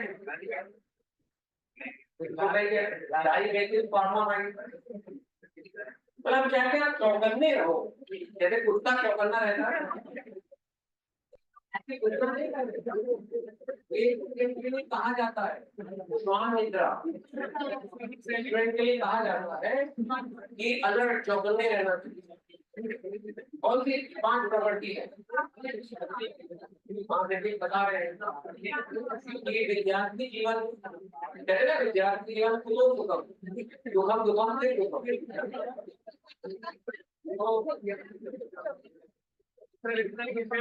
R1 जो है H हो सकता है और R2 आपके भी H हो सकता है।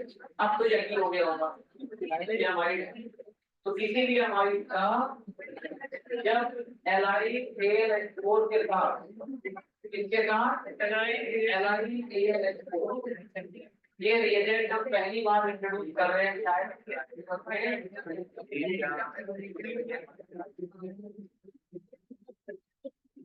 और मतलब इस रिएजेंट के क्या कहने हैं,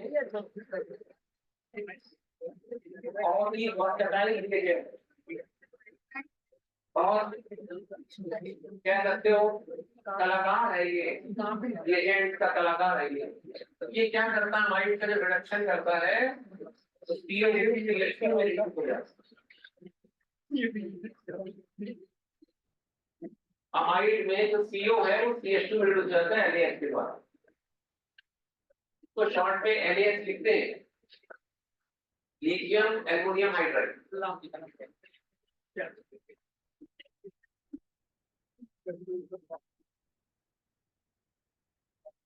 तो मैंने आपसे कहा भी था रिडक्शन, ऑक्सीडेशन और हाइड्रोलिसिस, ये 3 ऐसे कॉन्सेप्ट हैं जिनका बहुत ज्यादा यूज है और एक बार हम लोग को बहुत ज्यादा एनर्जी स्पेंड करनी पड़ेगी।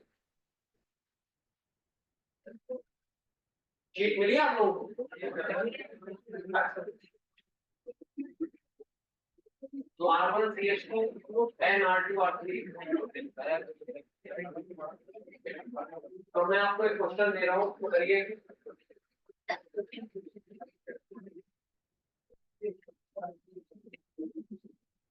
पहले कॉपर के साथ हीट, बाद में हाइड्रोक्सिल अमीन के साथ ट्रीट,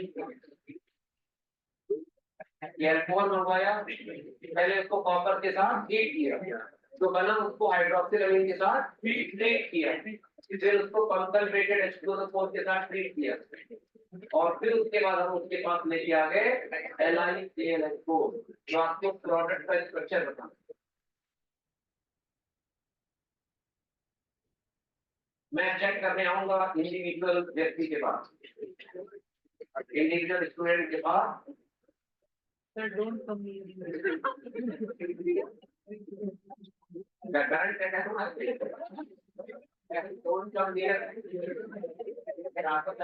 लगाया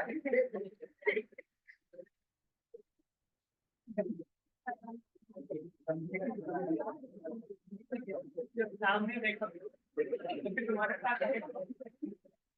कॉपर के साथ हीट कर रहे हैं, फिर NH2OH के साथ हीट कर रहे हैं, फिर H2O4, फिर NaH। कौन सहज वहां से करिएगा ताकि सही रिजल्ट आए।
भाई आप लोग तो बहुत जल्दी सीख जा रहे हो।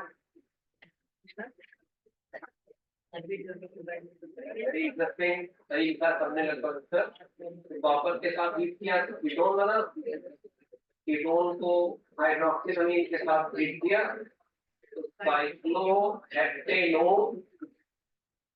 ऑक्टेन है ना, और फिर इसका बैकमेल रीअरेंजमेंट कराया।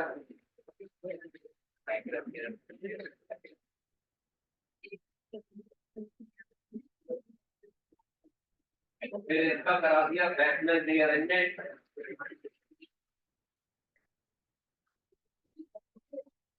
इसमें बन गया लैक्टम है ना, और फिर लैक्टम को LAX के साथ रिएक्ट किया तो 8 मेंबर का साइक्लिक सेकेंडरी अमीन बना। देखिए 1 2 3 4 5 6 8 फाइनल आंसर चेक कर लीजिए। सही है अपना।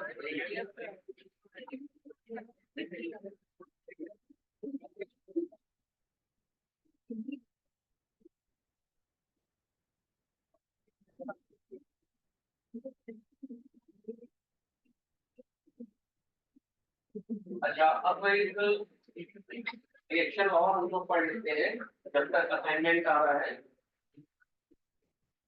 Heating effect of calcium salt of carboxylic acid.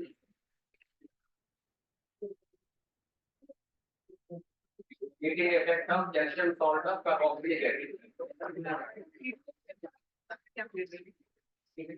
जब हम लोग किसी कार्बोक्सिलिक एसिड के कैल्शियम सॉल्ट को हीट करते हैं,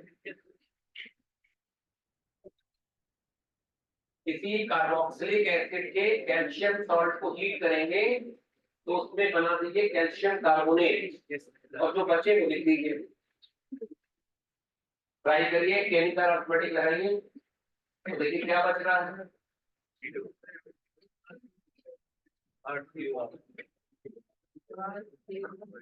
और अगर ऐसे नहीं समझ आ रहा है तो इस तरीके से समझ लीजिए, ये calcium salt of carboxylic acid है।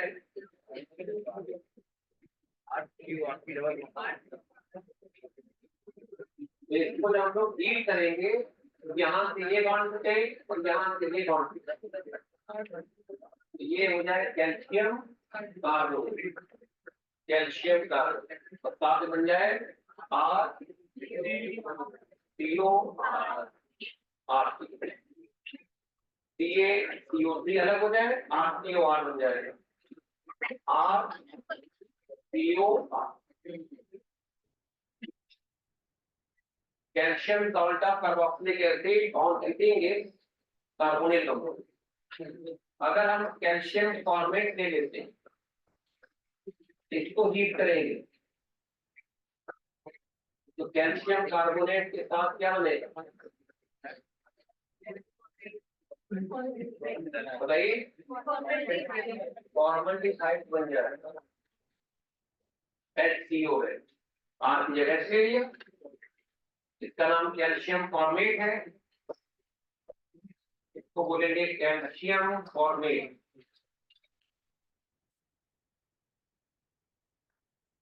कैल्शियम फॉर्मेट को हीट करेंगे तो फॉर्मल्डिहाइड बन जाएगा।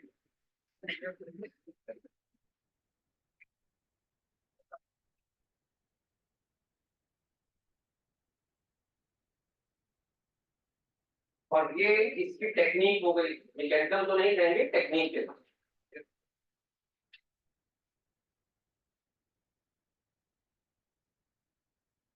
अब अगर हमारे पास दो अलग अलग कैल्शियम सॉल्ट का मिक्सचर, तो अलग अलग कैल्शियम सॉल्ट का मिक्सचर हो, इसको अगर हम लोग हीट कर दें तो इसमें सेल्फ और क्रॉस दोनों तरह के रिएक्शन हो जाएंगे। इसमें सेल्फ और क्रॉस दोनों तरह की रिएक्शन होगी, तो आप अंदाजा लगा सकते हो कौन कौन से प्रोडक्ट्स मिलेंगे।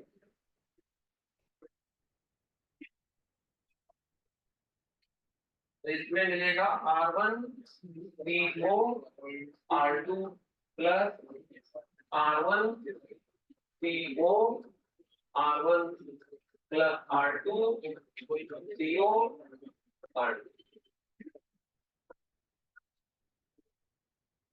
भले एक तो क्रॉस हो गया R1 CO R2 और एक हो गया सेल्फ R1 CO R1 और R2 CO R2।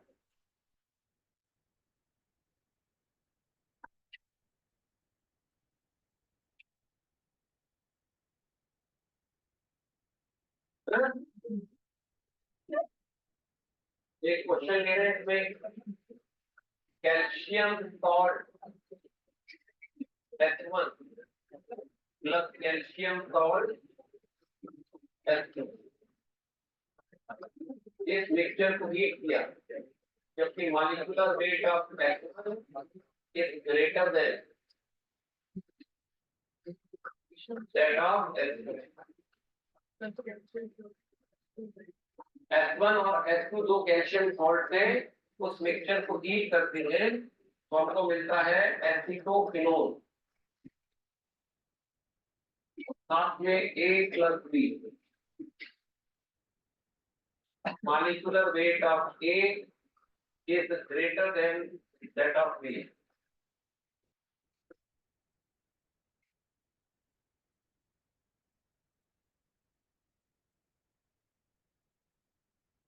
A की रिएक्शन हाइड्रोक्सिलामीन से कराई, then concentrated H2O से कराई, then LAX से कराई तो C में,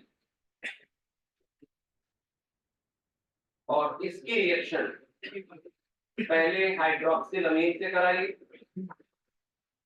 उसके बाद PCl5 से कराई, और फिर हम लोगों ने हाइड्रोलिसिस कराई,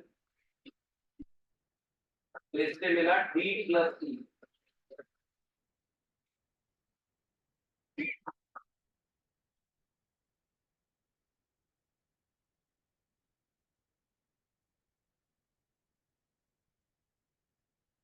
एक कैल्शियम सॉल्ट S1 है, एक कैल्शियम सॉल्ट S2 है। S1 का मॉलिक्यूलर वेट S2 से ज्यादा है। उस मिक्सचर को हीट किया तो एस्ट्रोफिनोन मिला, साथ में ए और बी मिला। ए का मॉलिक्यूलर वेट ज्यादा है बी से। ए की NH2OH, then count H2O4, then LAH, उससे C मिला। और बी की NH2OH, then PCl5, then hydrolysis, तो D प्लस E मिला। ये क्वेश्चन है, अभी एंड नहीं हुआ।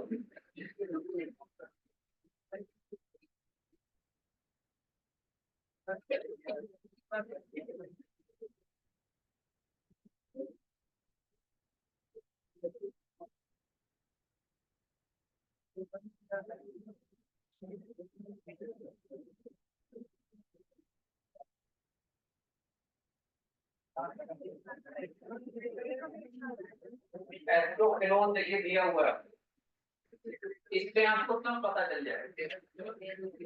अरे सवाल में दम नहीं है, केवल इसको ध्यान से देखो, इसका स्ट्रक्चर देखो, सारे नोट हो जाएंगे।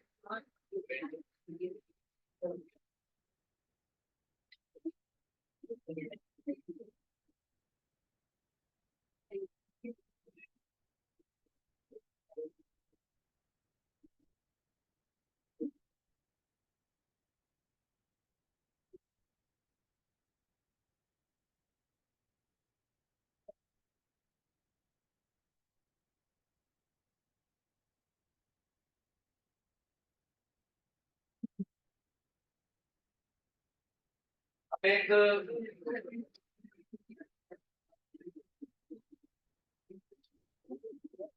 कीटोन F है,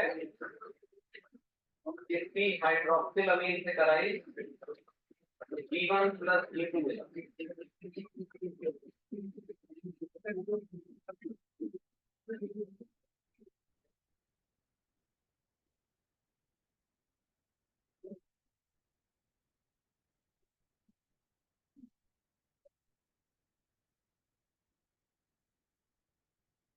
और G1 को फंक्शन ट्रीटेड एक्सपोज के साथ ट्रीट किया, देन हाइड्रोलिसिस, इससे मिला D प्लस एसिड H1।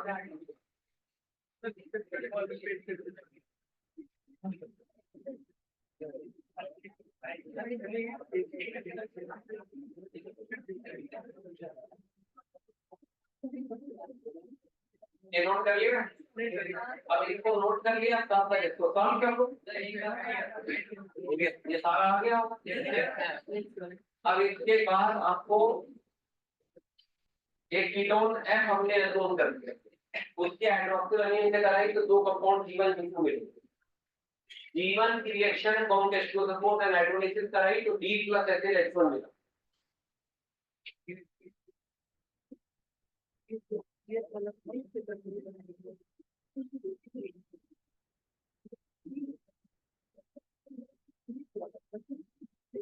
और H1 एक हायर होमोलॉग ऑफ E।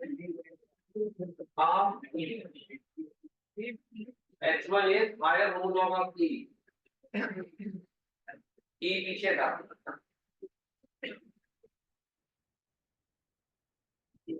अब G2 की रिएक्शन पहले कंसंट्रेटेड H2O4 से कराई, बाद में LAH, तो आपको मिला कंपाउंड H।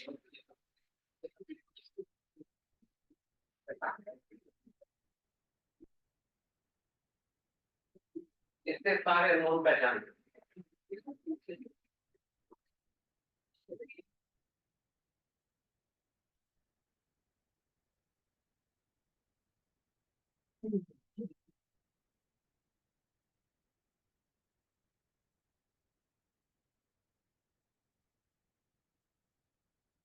डी और ई आपको यहाँ पता लगी गए थे।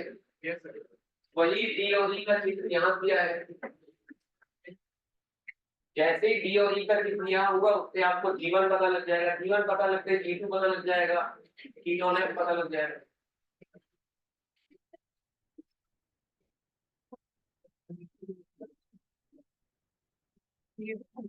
सबसे पहले ये पेज सॉल्व कर लो। पहला वाला वो सॉल्व होते ही आपका सेकंड पेज भी सॉल्व हो जाएगा और एक बार फिर से बैकमैन रीअरेंजमेंट की आपकी प्रैक्टिस हो जाएगी।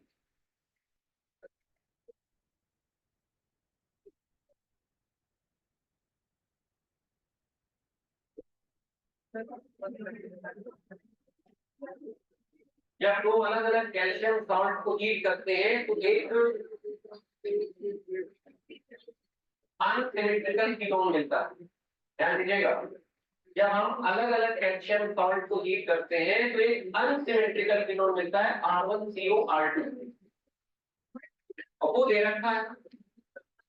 बाकी जो कीटोन कौन से होंगे R1COR1 प्लस R2COR2। एक नोन से कितने अननोन पता लगते हैं। देख रहे हैं आप मैजिक केमिस्ट्री का, केवल एक नोन था A B S1S2 सारे नोन, क्योंकि जैसे ही हमको पता लगा कि अरे ये तो BHCOCH3 है,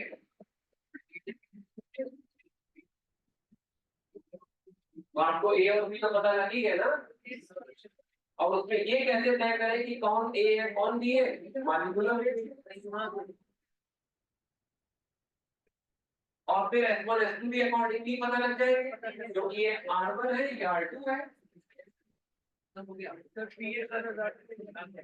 S1 का मॉलिक्यूलर वेट ज्यादा है, S1 S2 के फार्मूले एग्जैक्ट पता लग जाए, A और B पता लग जाए। तो A का बैकपेन कराया पहले हाइड्रोक्सिलामीन से बैकपेन फिर NaH, फिर हाइड्रोक्सिलामीन बैकपेन फिर हाइड्रोलिसिस से दो मिले, उनका चित्र यहाँ हुआ।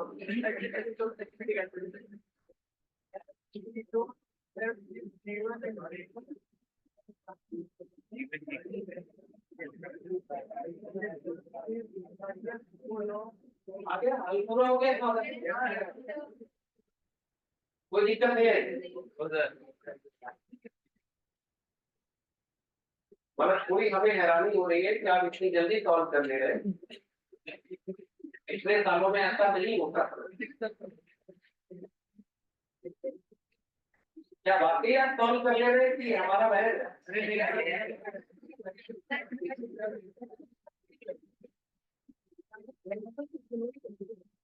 फिर हमारी एक टीचर से चर्चा हो रही थी कि आपके बैच के बारे में, कि इस बार का जो टारगेट बैच है वो काफी इंटेलेक्चुअल लोगों से भरा हुआ है, ऐसा मतलब माना जा रहा था। तो आज साबित कर दिया आपको कि आप इंटेलिजेंट हैं। अरे उन्होंने तारीफ किया और बढ़िया।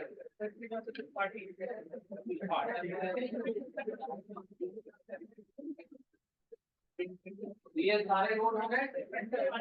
ए क्या है, बेंजो फिनोल और बी क्या है, acetone. A benzo phenol, B acetone.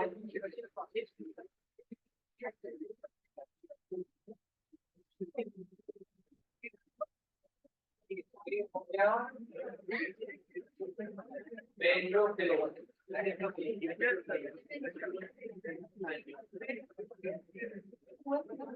और बी हो गया एसीटोन और S1 हो गया कैल्शियम बेंजोएट और S2 क्या हो गया, कैल्शियम एसीटेट। चेक कर लीजिए, हमने S1 S2 के नाम लिख दिए, कैल्शियम बेंजोएट और कैल्शियम एसीटेट। अब ए का हम लोगों ने क्या कराया, हाइड्रोक्सिलामीन, क्या बना PH CPH double bond NOH, फिर कंसंट्रेटेड H2O CHNH COPH और फिर इसका NaH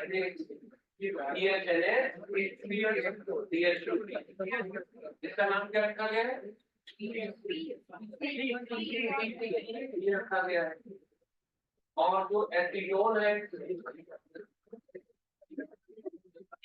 उसकी हाइड्रोक्सिलामीन से कराएंगे, ऑब्जेक्ट बनाया, इसका आईपी नेम क्या होगा?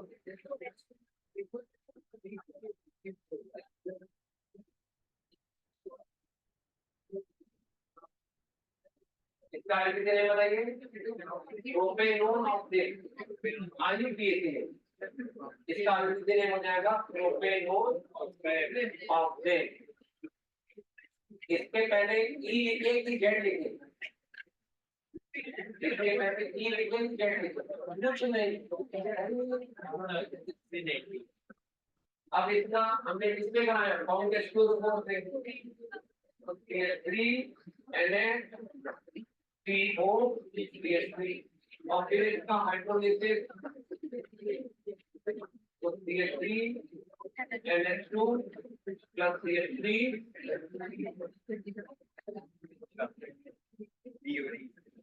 इनमें से डी यही है, ये ई हो गया। और उसके बाद कीटोन F क्या रहा होगा? CH3 CO CH2 CH3 रहा होगा। कीटोन F की तो चर्चा की है बात में सेकेंड पेज पे। इससे दो ऑप्शन मिलेंगे, ये मिलेगा और साथ में इसका क्या मिलेगा? GI सर, ये हमारे GI बोल सकते हैं।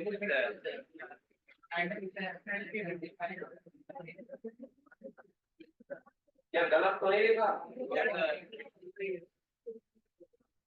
तो इसमें से इसको जीवन मान ले, इसको जीवन मान ले, क्योंकि इसकी रिएक्शन जब कॉन्सेंट्रेटेड एस्ट्रोजन से कराई और उसके बाद हाइड्रोलिसिस कराई,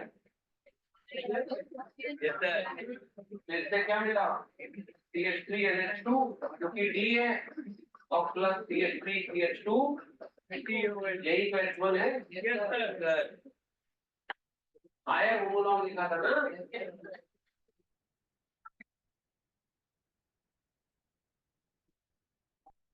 और इसका जब कराएंगे किससे? पहले फाउंड एक्सक्लूड से, बाद में एलेट से H2 बनाया, उसका एक्सप्रेशन क्या होगा? PT NH ET ये H2 होगा। अब आप अपने आंसर और मेरे आंसर की कंपैरिजन कर लीजिए।